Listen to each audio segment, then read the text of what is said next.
안녕하십니까, 김윤석입니다. 저는 말할 때 떨릴까요, 떨리지 않을까요? 저도 긴장합니다. 특히 뉴스보를 앞두고 있다거나 강연할 때마다 또 코칭할 때마다 떨리죠. 사실 제일 떨리는 강의는 1대1 강의죠.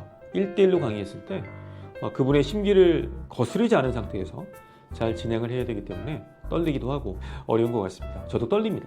근데 프로와 아마추어의 차이는, 프로는 떨리지만 그거를 제어할 수 있고요. 아마추어는 그 떨리는 것이 온몸으로 오죠. 어떤 분들은 거의 작두를 타시는 분들도 많이 있습니다. 저는 우스갯소리로 발표 불안증에 신이 강림했다라는 표현을 쓰는데, 이게 강림이 되면 첫 번째는 방언의 은사를 씁니다. 말이 빨라지죠. 이렇게 빨라집니다. 두 번째는 예언의 은사. 이런 경험 있으시죠? 나 긴장하면 얼굴이 빨개지는 거 아니야? 빨개집니다. 나 땀 나는 거 아니야? 땀이 나죠? 나 이러면 아무 생각 안 나는 거 아니야? 정말 골빈 상태가 됩니다. 우주와 내가 하나가 되는 그 레벨. 이때는 더 이상 스피치가 중요하지 않고 말하기가 중요하지 않고 멍 때리고 내려오게 되죠.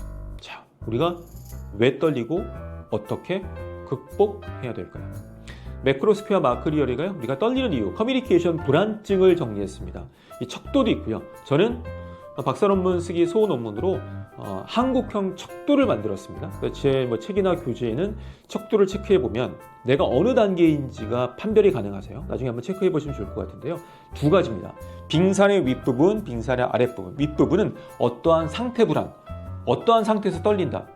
빙산의 아랫부분은 성향 불안, 약간 트라우마, 기질적인 성향적인 부분이죠. 윗부분 먼저 볼게요.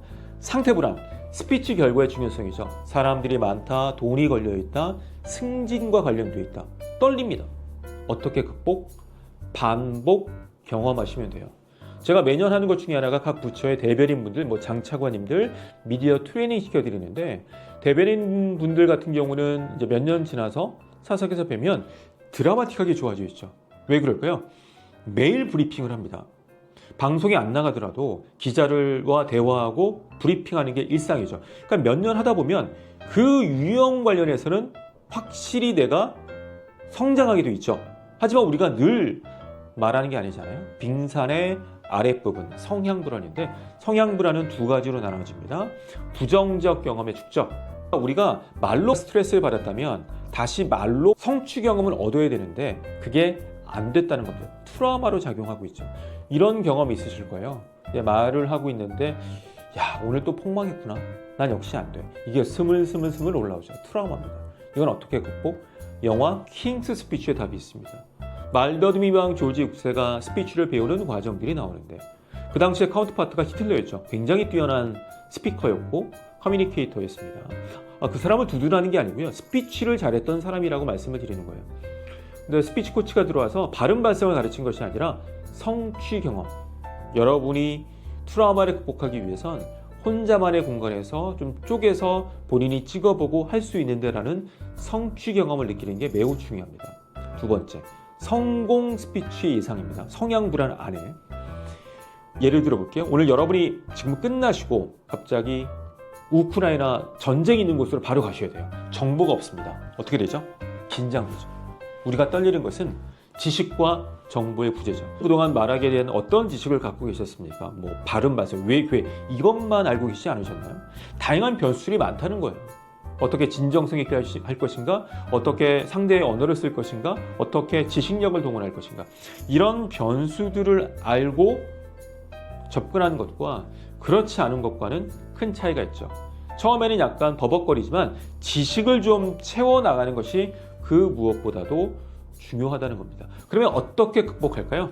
사실은 체계적인 훈련 방법인데 몇 가지 팁만 드리도록 하겠습니다. 첫 번째, 내가 언제 긴장하는지 객관적으로 메모 한번 해보십시오.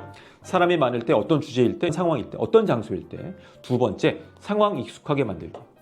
제가 경쟁 PT를 할 때 돈이 얼마가 들는지 꼭 하는 게 있습니다. 그 현장을 먼저 가서 연습을 시키죠. 그리고 그날밖에 못 간다면 그 현장에 가셔서 뒤에 있는 게 중요해요. 상황을 익숙하게 만드는 거. 내가 자주 가는 레스토랑에 가면 편안함을 느끼잖아요. 같은 이치입니다. 마지막은 근육 이완하기. 다음번에 이것만 따로 말씀드리도록 할게요. 몸을 풀어주는 거예요. 여기 한번 눌러보실까요? 여기 갈라지는데. 기침 나오시는 분들은 긴장도 높거나 몸만 쓰시는 분들입니다. 좀 릴렉스 해주는 것. 내가 심리적으로 위축이 되면 여기 성문이라고 하는 여기가 막혀요. 그래서 계속 기침하시는 분들은 내가 그만큼 긴장이 됐다는 겁니다. 정리해 보겠습니다. 내가 긴장한다는 것은 어떤 상태나 어떤 성향적인 불안입니다. 그래서 가장 근본적인 건 체계적인 훈련인데 그 장소에 먼저 가서 연습을 해보자. 그리고 말하기 전에 몸을 풀어보는 것도 굉장히 중요합니다. 그러니까 조금 체계적인 접근 방법이 필요하다는 점 기억하십시오. 오늘은 여기까지 하겠습니다. 고맙습니다.